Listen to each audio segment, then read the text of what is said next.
কি ক'বলগীয়া আছে, আমি দুখীয়া ৰাইজ।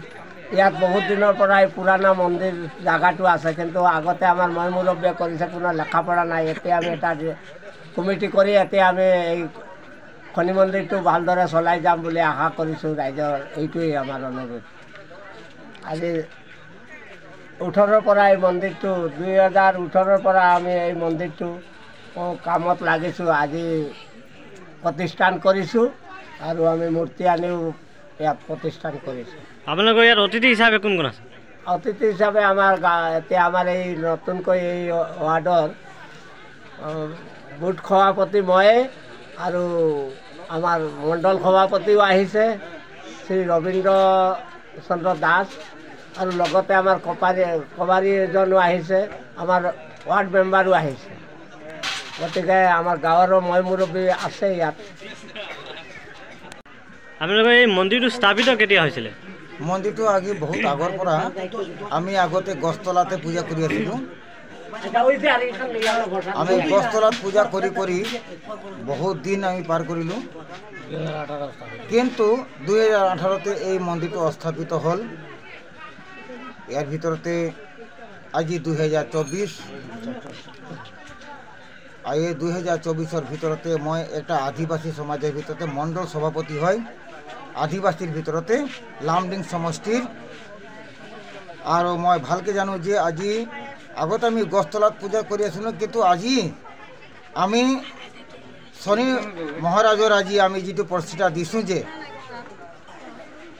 মানে বহুত আগৰ পৰা এই কৰ্ম কৰি কৰি কৰি কৰি কৰি কিন্তু আজি আমাৰ যিটো মুৰব্বী আছিলে তেওঁলোকে পূজা কৰি আছিলে, কিন্তু আজি আমি এই পূজাটো কৰি আছোঁ যে যাতে দৰ্শকৰ মংগল কামনা হয় বুলি। আর আমারও আত্মজ্ঞান আছে যে আমি এই শনি ঠাকুরের পূজা করিম বলি। আর এই প্রাণ প্রতিষ্ঠা দিলু 2018 পৰা এই প্রাণ প্রতিষ্ঠা দিয়া হল। আজি এটা ঝুপড়িত আছিলে, আজি আমি ইমান ডাঙর এটা মন্দির বনালো। সেই মন্দিরতে যাতে আমি পরিবেশ কৰিব পাৰিম। আৰ দৰ্শকৰ অনুৰোধ আছে যাতে আমি পৰিপূৰ্ণভাবে এই বস্তুটো যে চলাই যাওঁ। আমাৰ ৰাইজৰ সমাগম আছে কমসে কম 2-3 হাজাৰ টাকা 3 হাজাৰ মানুহৰ ওপৰৰ ভিতৰত এই সমাগম। আৰ এই মন্দিৰটো ডেভেলপ হ'ব লাগে বুলি আমি মাননীয় শ্ৰী হেমন্ত বিশ্ব শৰ্মা তাত আমি অনুৰোধ জানাইছোঁ যাতে এই মন্দিৰটো যাতে ডেভেলপ হ'ব লাগে। আৰ এই মন্দিৰটো যাতে পৰিপূৰ্ণভাৱে শনি ঠাকুৰৰ নামতে প্ৰাণ প্ৰতিষ্ঠা দিছোঁ যে 2018 পৰা আজি 2024 চলি আছে। আমার এই মন্দিরটো প্রাণ প্রতিষ্ঠা হব লাগে আর এই বস্তুটো যাতে জাকজমক হব লাগে। আমার রাজ্য সমাগম কমসে কম 2-3 হাজার মানুষ ইয়াতে সমাগমে আছে, আপনালোকে চাব পাৰিব।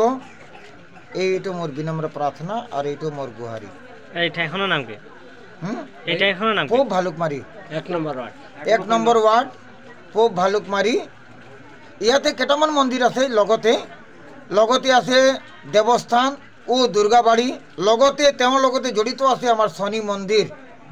এই 3টা মন্দির এক লগতে যোগদান আছে। সেই বলি আমি 3টা প্রতিষ্ঠান করেছি যাতে আমার 3টাও যাতে জগজমাকা হয়ে যাব লাগে বলি আহ্বান জানাইছো। উনি আমাদের এইখানে পুরোহিত। আজি উনি ছোটবেলার তো নেই, লগুন ধারণ করার তো টাইম পূজা পার্বণ আমার এই অঞ্চলেও করদা, আর এখানের পূজা পার্বণ সম্পূর্ণ উনিই করদা। রাইজর হয় আপনি কি কব? আমি রাইজর হয়ে কৈছোঁ যে রাইজে আজি ইমান বড় বিশাল মন্দির প্রাণ প্রতিষ্ঠান করেছে, গতিকে আমিও পুরোহিত হিসাবে আমাক মানিছে।